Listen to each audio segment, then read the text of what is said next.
নতুন নতুন ভিডিও পাওয়ার জন্য অবশ্যই রাব্বি হাসান চ্যানেলটি সাবস্ক্রাইব করবেন। এরকম গল্প যদি শুনতে চান অবশ্যই কমেন্টে জানাবেন। তার তরুণ ছাত্র আরমানকে নিয়ে গ্রামের কাঁচা পথ ধরে হাঁটছিলেন।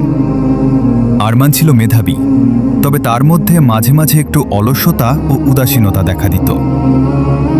পথের ধারে তারা দেখতে পেল একজোড়া পুরনো ছিঁড়ে যাওয়া জুতা রাখা। কাছেই খেতে এক বৃদ্ধ কৃষক সারাদিনের ক্লান্তি নিয়ে মাটিতে কাজ করছিলেন।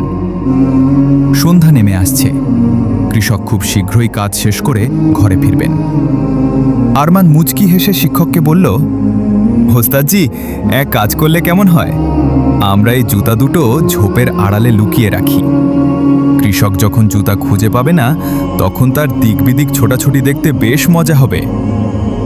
শিক্ষক ওমর মৃদু হেসে আরমানের কাঁধে হাত রেখে বললেন, বাবা, ইসলাম আমাদের কাউকে নিয়ে উপহাস বা কারো কষ্টে আনন্দ পেতে শেখায়নি।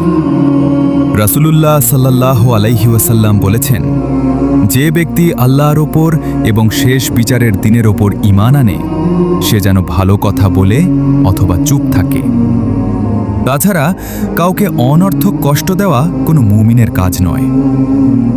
ওমর একটু থেমে বললেন, তুমি তো মাশাআল্লাহ একটি ধনাঢ্য পরিবারের সন্তান।